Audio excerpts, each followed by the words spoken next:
नमस्कार, स्वागत है आपका नेशनल खबर पर।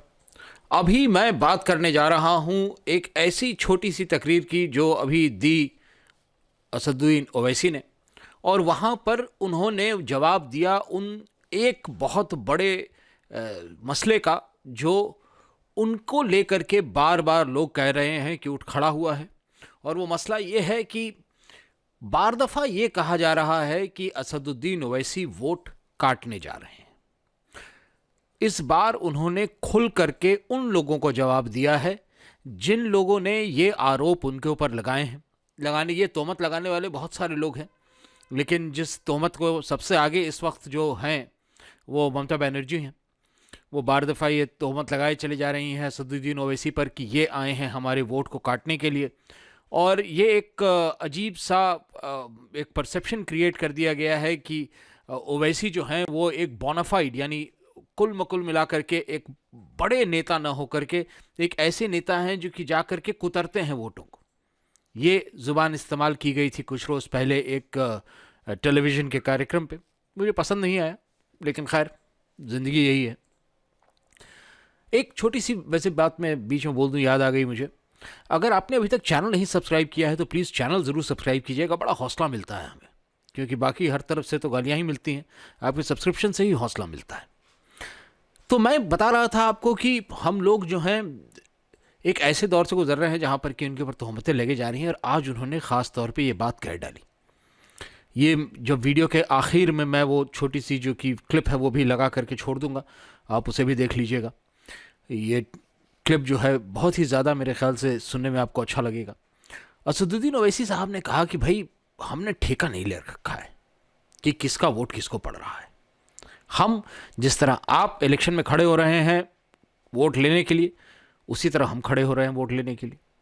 तो उन्होंने कहा कि भाई ये मानना कि आप को जो है हम अगर खड़े हो रहे हैं और आपके वोट घट रहे हैं तो उससे हमें खड़े होने से जो है दूर हो जाना चाहिए, ऐसा नहीं हो सकता है।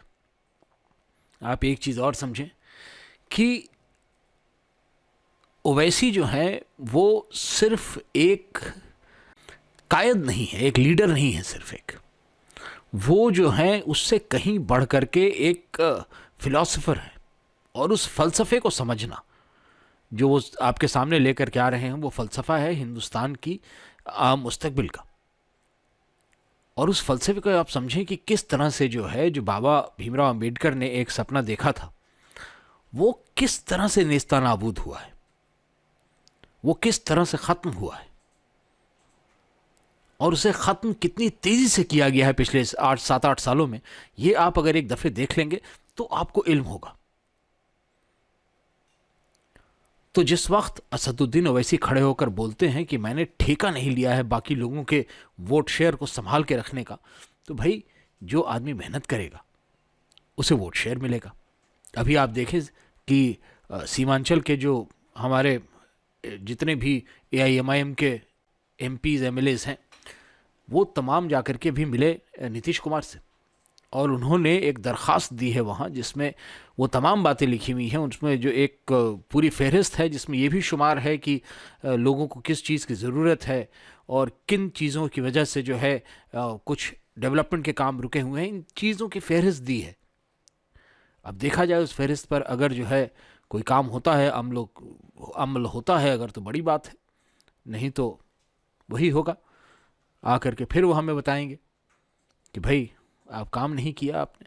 लेकिन काम करने के लिए भी सबसे बड़ी ज़रूरी चीज़ होती है कि सामने वाले से भी कुछ मदद मिलनी चाहिए। जैसे हमें आपसे मदद मिलनी चाहिए, हम इतना काम करते हैं, सब्सक्रिप्शन तो और शेयरिंग जो दोनों मिल जाती है तो बड़ी इनायत होती है आपकी। मिलता हूँ एक और तबसरे के साथ कुछ देर बाद, तब तक के लिए इजाज़त, धन्यवाद। आज मैं बिदर के हमारे बच्चों से अपील करने आया हूं जो 14 और 15 साल के हैं कि मेरे बच्चों, तुमको वकील बनना है, तुमको लॉयर बनना है, तुमको बैरिस्टर बनना है, तुमको जज बनना है।